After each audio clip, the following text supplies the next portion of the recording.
Prashant Parmar is absolutely trustworthy. So you can just blindly trust on him and he will not disappoint. અને હવે તો એકદમ બધું બહુ જ સરસ લાગી રહ્યું છે કે સહી આદમીના હાથમાં આપેલું હતું. You know, you might begin with doubts, which is natural, but by the end of it, I can assure you, you won't have any concerns remaining. આ ઘરમાં એવું લાગે છે કે બધું ફૂલ થઈ ગયું છે, કાંઈ મિસિંગ નથી, કાંઈ બાકી નથી રહ્યું. નહીં પણ દિલથી છે ભાઈ, કોઈ ફેકનેસ નથી. હું જતીન દાણી કલકત્તામાં કલકત્તા ઇલેક્ટ્રિક સપ્લાય કોર્પોરેશનમાં વાઇસ પ્રેસિડેન્ટ હતો. જસ્ટ 10 દિવસ પહેલા રિટાયર થયો છે. I am Vandana Dani. I am energy coach.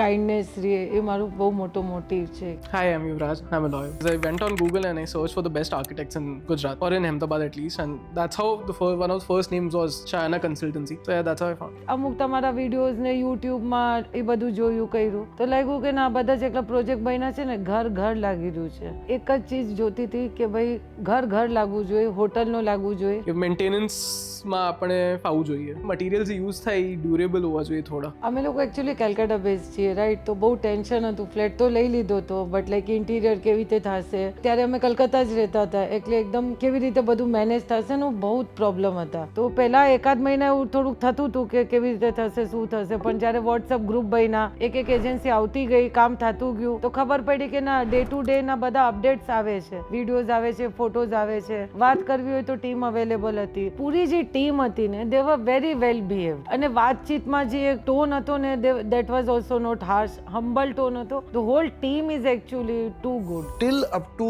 10-15 days back બપોરના એકવાર અમે અડધો કલાક માટે વિઝિટ કરતા હતા જોવા માટે. અપાર્ટ ફ્રોમ દેટ અમારી કોઈ આમાં ઇન્વોલ્વમેન્ટ નથી. બાકી બધું કામ ફોનમાં, અમદાવાદમાં રહેતા હોય પણ ફોનમાં જ કામ થતું હતું. એટલે it was so natural progression ચાલુ જ હતું એનું. અને ક્યાંય કોઈ ગ્લિચ નહોતું આવી રહ્યું, કોઈ ચીજ ક્યાંય પ્રોબ્લેમ થતો તો એ લોકો આપસમાં જ કોર્ડિનેટ કરીને કરી લેતા હતા. અમને વચમાં આવું જ નહોતું પડતું, કારણ કે મેં આના પહેલા બી 4-5 ઘર બનાવ્યા છે રાઈટ, પણ આવી રીતે આટલું સારું કોર્ડિનેશન થયું નથી. કંઈ કન્સર્ન નહોતું, ખાલી એક મેસેજ કરી દો તો ઓફિસમાંથી પોતે જ કોલ કરી લેતા હતા અને they have done their work very properly. તો ઓવરઓલ બહુ સારો એક્સપિરિયન્સ થયો. આવું જ કંઈક મેં વિચારેલું હતું મારા માટે કે આવા ઘરમાં મારે રહેવું છે. તો મને રહેવામાં બહુ જ મજા આવી રહી છે આ ઘરમાં, અને બધું જ મતલબ જે સોચ્યું હતું ઘર માટે એ આ ઘરમાં મને મળ્યું છે. છે ને ઘરમાં એક અન્ડરસ્ટેટેડ લક્ઝરી, એટલે યુ ફીલ દેટ લક્ઝરી છે પણ it is also home. A feeling બહુ ઇમ્પોર્ટન્ટ આવે છે આમાં.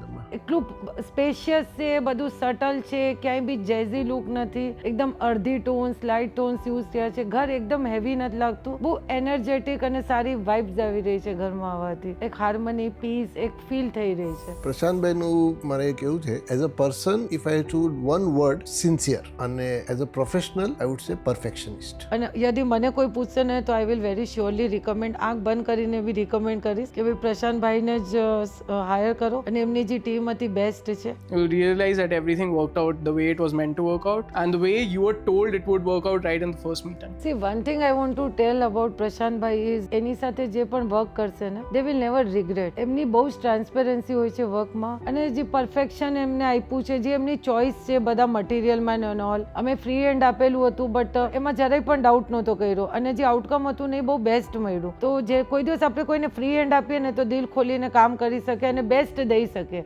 Well, one advice to anyone who's getting work done from Prashant Bhai is trust the process and be patient. You'll love your final outcome. But I want to just with dil se gratitude to each and every one of you. Thank you so much.